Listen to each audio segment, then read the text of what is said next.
तब्बल 3 एकर राजमा पिकावरती मारलं रोटावेटर.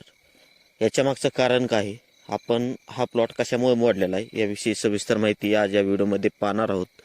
त्यामुळे व्हिडिओ हा आपल्या शेवटपर्यंत नक्की पहा. तर नमस्कार शेतकरी मित्रांनो, गाव आणि शेती या आपल्या शेतीविषयक यूट्यूब चॅनलवरती आपल्या सर्वांचं स्वागत आहे. शेतकरी मित्रांनो, बऱ्याच शेतकऱ्यांनी नोव्हेंबर आणि डिसेंबर महिन्यामध्ये राजमा पिकाची पेरणी केली होती, परंतु ह्यावर्षी ज्या पद्धतीने उन्हाळी हंगामामध्ये राजमा पीक यायला पाहिजे होतं त्या पद्धतीत आपल्याला ह्या वर्षी पाहायला मिळत नाही.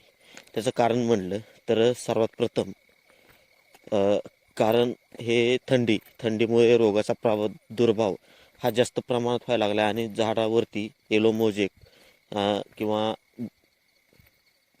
विषाणूजन्य रोग या प्रभावाने पूर्ण प्लॉट हे चाललेले आहेत. आपण मागील 2 व्हिडिओ आपण आपल्या चॅनलवरती सोडले होते, त्यामध्ये आपल्याला दाखवलं होतं की साधारणपणे 3 एकर आपण अगोदर ती राजमा हा मोडलेला होता आणि आणखी दुसऱ्या शेतकऱ्याने आणखी 3 एकरवरती रोटावेटर हे मारलेले. आपण बघू शकता कशा पद्धतीने शेंगा देखील लागल्या होत्या आणि फळ देखील त्याला लागलेलं होतं, परंतु अशा वेळेस देखील हा प्लॉट मोडलेला आहे. कारण की ज्या पद्धतीने अपेक्षित उत्पादन आपल्याला पाहिजे असते त्या पद्धतीने आपल्याला भेटलं नाही. त्यामुळे नंतरच्या पिकामुळे आपल्याला हे पीक ठेवून हे परवडत नाही. कारण की उत्पादन साधारणपणे 3 एकरचा जर विचार केला आपण तर 15 क्विंटल तरी आपल्याला उत्पादन हे पाहिजे होतं, परंतु 3 आणि 4 क्विंटल जर आपल्याला 3 एकरमध्ये उत्पादन हे भेटणार असेल तर मग अशा वेळेस राजमा पीक हे ठेवणं तेवढं योग्य नाही. त्यामुळे अशा पद्धतीने रोटावेटर मारलेले. मग हा रोग कशा पद्धतीने होतो आणि कशामुळे होतो, तर सर्वात महत्त्वाचं रोग पाडण्याचं कारण जर विचारात घेतलं, थंडी हा एक मेन पॉईंट आहे त्यामधला रोग पाडण्याचा. सोयाबीन असेल, उडीद असेल, त्या बाकीच्या पिकावरती देखील अशा पद्धतीने रोगाचा प्रादुर्भाव हा दिसत असतो.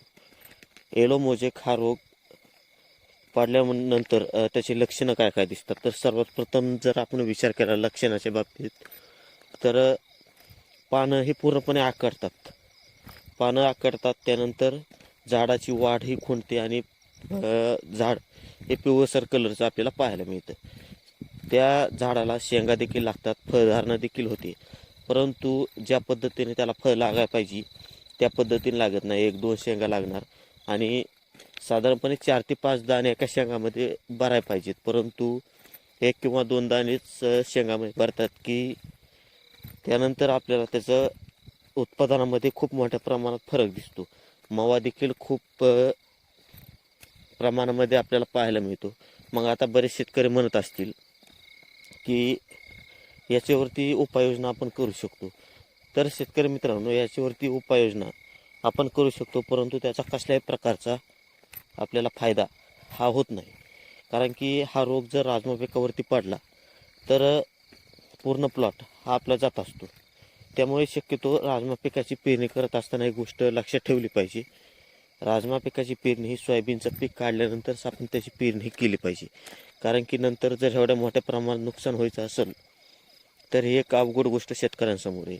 कारण की एकरी जर विचार केला आपण तर 15,000 रुपये आपल्याला कमीत कमी खर्च हा राजमा पिकाला येत असतो. तर आपल्या भागामध्ये अशा पद्धतीने रोगाचा प्रादुर्भाव दिसतोय का, कमेंट्समध्ये नक्की सांगा. आणि आपण जर राजमा पिकाची पेरणी देखील केली असेल आणि प्लॉट कशा पद्धतीने हे देखील सांगा. तर नंतर भेटू अशाच माहितीपूर्ण व्हिडिओमध्ये. त्यापूर्वी आपल्या चॅनलला सबस्क्राईब नक्की करा.